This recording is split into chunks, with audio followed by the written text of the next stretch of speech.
Bonsoir Yannick Jadot. Bonsoir. Bonsoir. Merci d'être là. La carte d'identité. La carte d'identité de Monsieur Jadot.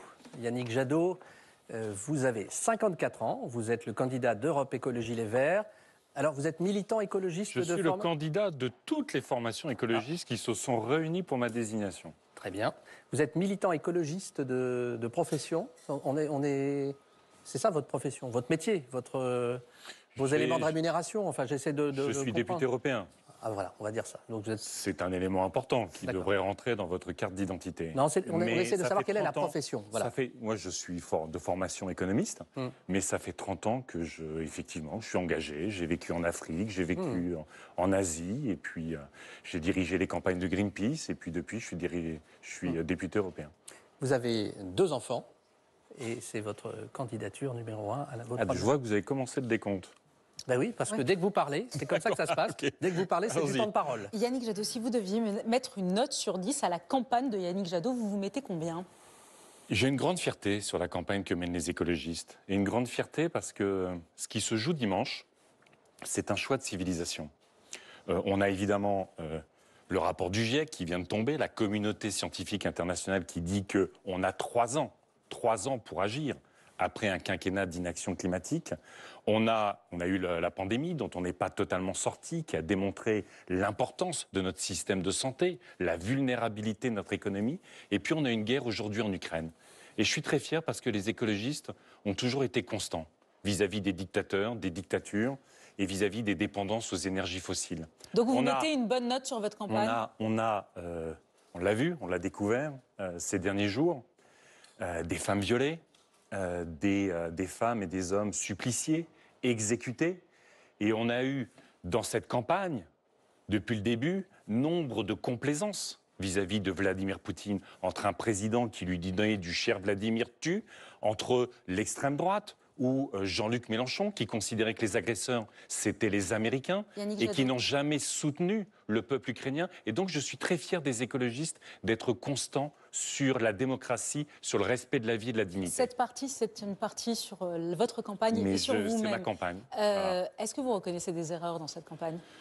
Je vais reprendre les réponses que font les autres candidates et les candidats, les thèmes qui n'ont pas été assez abordés. J'ai voulu porter le thème de la jeunesse et je trouve qu'il n'a pas été assez mis en avant. On a une jeunesse qui a été précarisée. On a eu, vous le savez, la France est une exception, une aberration. On réduit l'investissement par étudiant dans notre pays. J'étais tout à l'heure en train de manifester avec les accompagnants d'enfants en situation de handicap.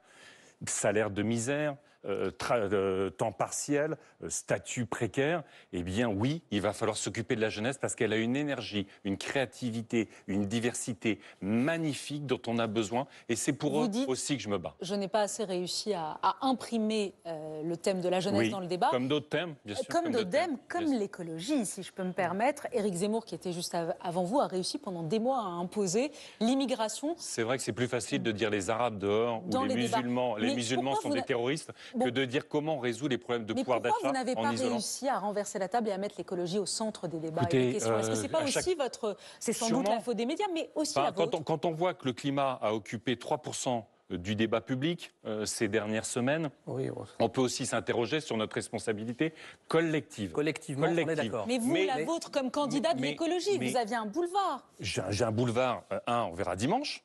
Donc vous avez un boulevard pour imposer ce thème. Mais j'espère qu'il va s'imposer dimanche. J'espère que cette question essentielle, parce que ce qui se joue, c'est est-ce qu'on sauve notre avenir? Est-ce qu'on sauve l'avenir de nos enfants et de nos petits-enfants? C'est ça qui se joue dimanche, quand on voit qu'encore une fois, on n'a que quelques années pour inverser la tendance. Et que c'est l'essentiel. C'est vrai qu'on n'a pas pu parler biodiversité non plus.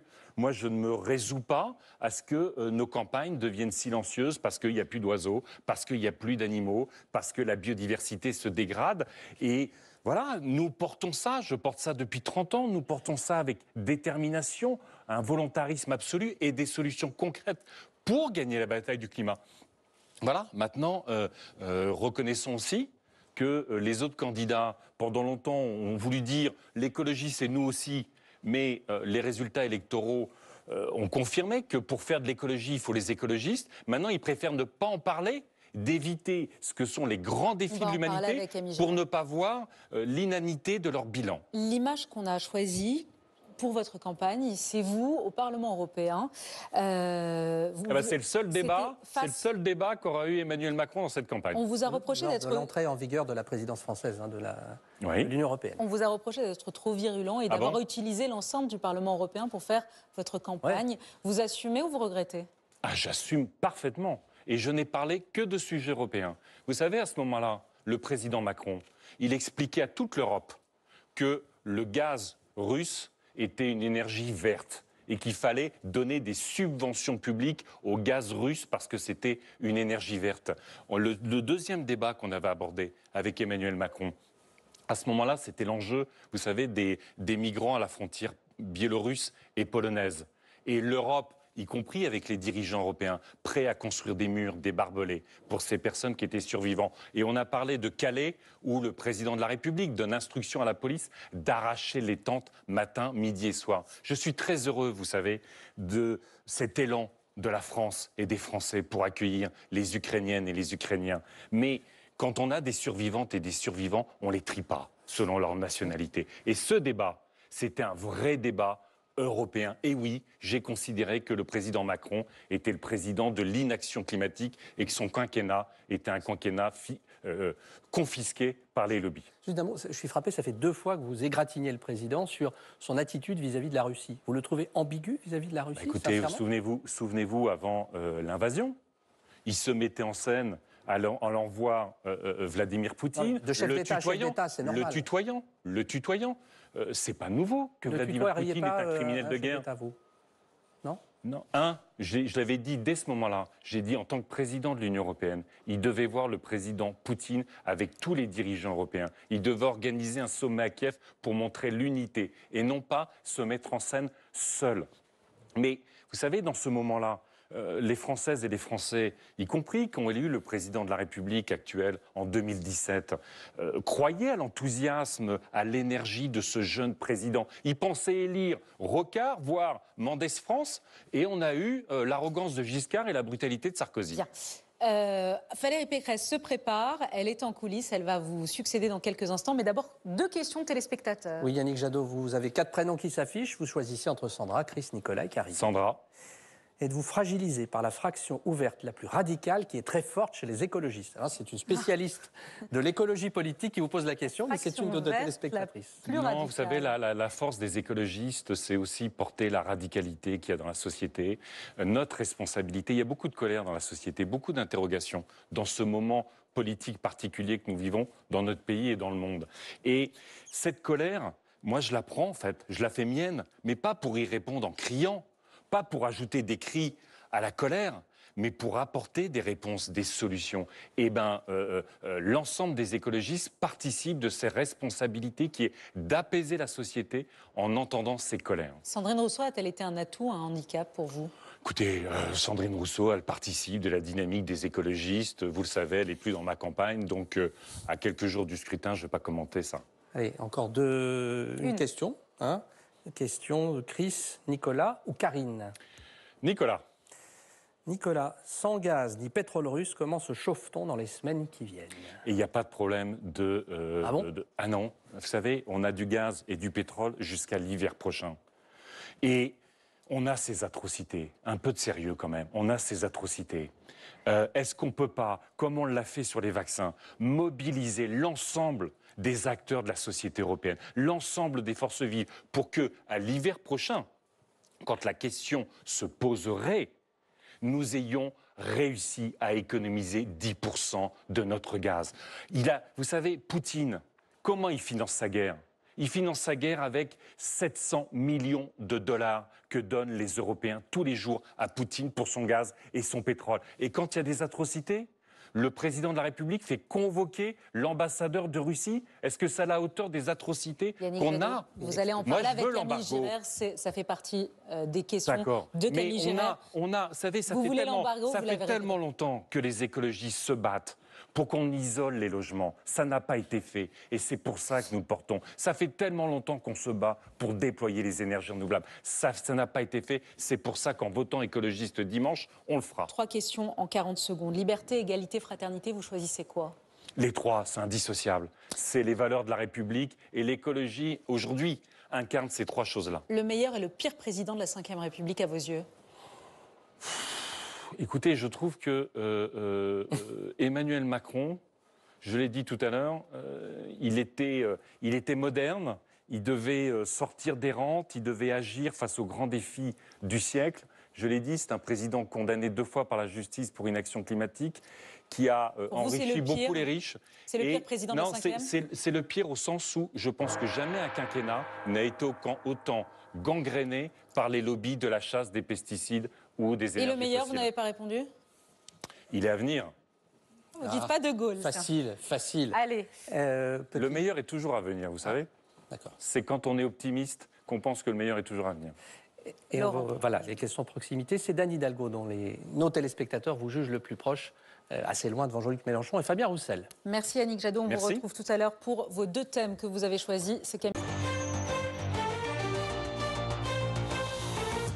Bonsoir Camille. Bonsoir. Bienvenue dans l'émission. On ne va pas vous bisuter pour votre première. Rebonsoir Yannick Jadot, vous avez choisi 2 thèmes ce soir, le climat et la santé. Camille, vous commencez avec le thème du climat. Vous avez plusieurs questions à poser à Yannick Jadot sur ses mesures et son programme. Oui, bonsoir Yannick Jadot. Bonsoir, madame. Vous êtes dans cette campagne le candidat écolo, mais vous n'êtes pas le seul. Les principales organisations, les ONG de défense de l'environnement comme Greenpeace se sont rassemblées et ont évalué le programme de tous les candidats à l'élection présidentielle. Vous arrivez certes en tête, mais à égalité avec Jean-Luc Mélenchon. Dans 5 jours, si moi je veux voter pour défendre le climat, pourquoi est-ce que je voterai plus pour vous que pour Jean-Luc Mélenchon? Pourquoi j'ai choisi le thème du climat? J'ai choisi le thème du climat parce que je pense que se joue, avec la bataille sur le climat, l'avenir de l'humanité, de nos conditions même d'existence. Il y a eu un rapport du GIEC qui dit qu'on a 3 ans pour agir, pour inverser les tendances qui sont dramatiques. On a la période de l'épisode de gel qui suit une période de redoux très fort pendant cet hiver. L'année dernière, ce même épisode de gel nous a coûté 5 milliards. Et beaucoup de hausses des prix liées à cet épisode de gel. On a déjà les sécheresses de Poitou-Charentes jusque la Provence. On est au mois d'avril, on a déjà des épisodes de sécheresse. Tout ça pour dire que c'est l'enjeu, le grand défi de l'humanité. Comment j'aborde cette question-là? Et peut-être ce qui fait ma spécificité. Moi, ça fait 30 ans que je suis sur ce sujet-là. Ça fait 30 ans que le mouvement écologiste... Donc vous êtes plus légitime que Jean-Luc Mélenchon? Ça fait 30 ans que le mouvement écologiste se porte là-dessus. Et le vote écologiste, pour lequel j'appelle à voter dimanche, c'est un vote efficace. Parce que quand les Françaises et les Français ont voté pour les écologistes aux élections européennes, le climat est devenu l'agenda européen. Il y a eu la pandémie, il y a la guerre, mais le climat est devenu l'agenda européen, c'est le Green Deal. Quant au municipal, les Françaises et les Français ont voté écologiste. Ils ont eu des maires écologistes qui mettent en place cette transition du climat avec la justice sociale. Oui, mais ce n'est pas la question de Camille Girard. Vous parlez de pourquoi j'ai choisi le thème du climat. Elle vous pose une question précise. Je vous dis qu'en fait, le vote écologiste, c'est à la fois évidemment un vote de conviction, c'est un vote de crédibilité, mais c'est un vote de construction et d'efficacité. À chaque fois que vous mettez un bulletin écologiste, vous ne vous faites pas plaisir tous les 5 ans. Vous construisez un agenda politique et des politiques publiques. Mais enfin, Yannick Jadot, je vais rajouter un élément. J'avais quand même ma Je vais question. rajouter un élément. Laissez-la poser. Ça fait Il y a une expression que vous avez utilisée qui est très intéressante. Vous dites le vote efficace. Et c'est ma question. Quel est le vote efficace écolo au soir du premier tour? Non, mais parce qu'il y a aussi les chiffres. Jean-Luc Mélenchon, il est largement devant vous dans les intentions de vote. Il est autour de 15-16%. Vous êtes autour de 5 à 6%. Est-ce que finalement, vous n'empêchez pas qu'un programme écolo, un programme de protection du climat, puisse arriver au second tour? Vous ne vous posez pas cette question, Yannick Jadot? Pas du tout. À aucun moment. Non, à aucun moment. Soit on croit dans les sondages. Vous n'y croyez pas du tout? Non, attendez, j'y arrive. Soit on croit dans les sondages. Ils disent la vérité. Eh bien, de toute façon, il n'y a pas de vote utile, puisque il n'y a pas de deuxième tour, ni de victoire à la présidentielle. Et donc, il faut voter pour ses convictions, pour l'efficacité. C'est le vote écologiste dimanche. Soit on ne croit pas aux sondages. ce qui est mon cas. Je ne dis pas qu'il n'indique pas peut-être des tendances, mais je pense que quand il y a 40% des Français qui sont indécis, il va se passer beaucoup de choses dimanche. Et c'est pour ça qu'il faut aussi, à ce moment-là, faire un vote de construction et un vote de conviction écologiste. Et puis, l'écologie, pour moi, c'est indissociable de la démocratie. C'est indissociable de la démocratie. La démocratie dans notre pays. Moi, je ne veux pas un dirigisme vert. Je veux que les forces vives du pays soient mobilisées et ensemble, qu'on rassemble ce pays autour de la transition climatique. Donc la différence, c'est le mode de gouvernance. Et puis, attendez, attendez, la démocratie aujourd'hui, ça se joue à Kiev, comme ça se joue pour les Ouïghours en Chine.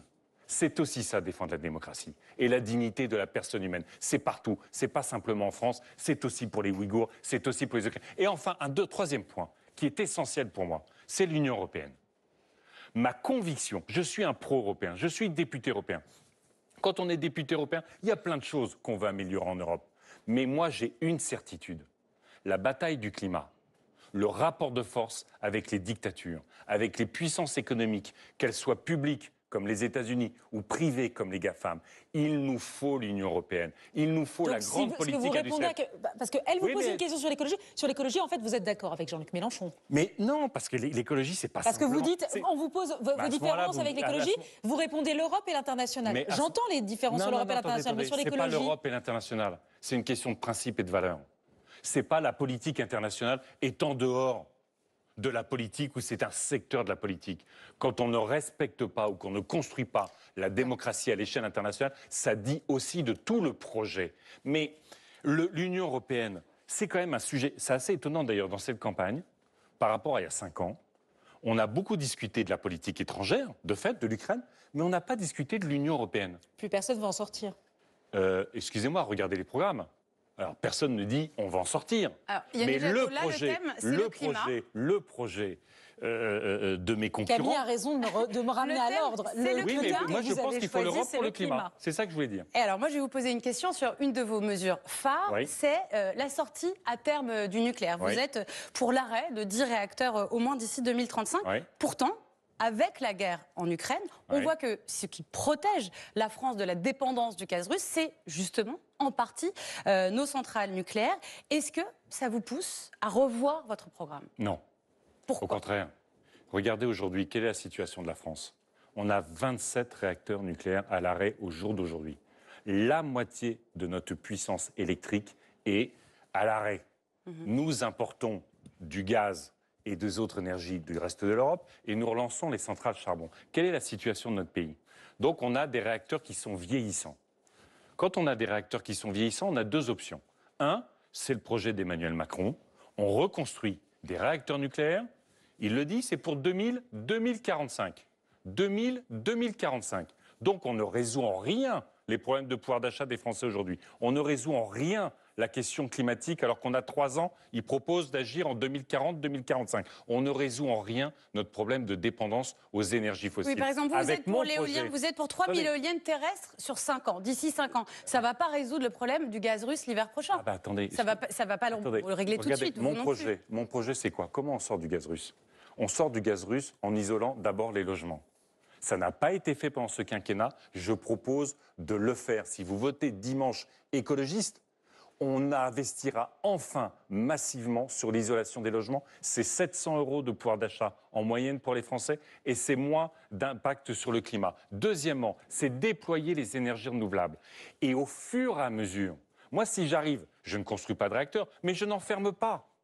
Je déploie les énergies renouvelables, j'économise l'énergie et progressivement, nous fermerons les réacteurs nucléaires. Ça prendra 20 ans, ça prendra 25 ans, ça prendra le temps qu'il faudra, mais je garantis que pas un ménage, pas une entreprise ne manquera d'électricité, comme c'est le cas aujourd'hui à cause du parc nucléaire. On passe à la santé, le deuxième thème que vous avez choisi. Oui, et pour vous, la meilleure manière pour que l'hôpital se porte mieux, eh bien, c'est que nous soyons moins malades. Vous voulez réduire de moitié l'utilisation des pesticides en 5 ans, arrêter le glyphosate tout de suite.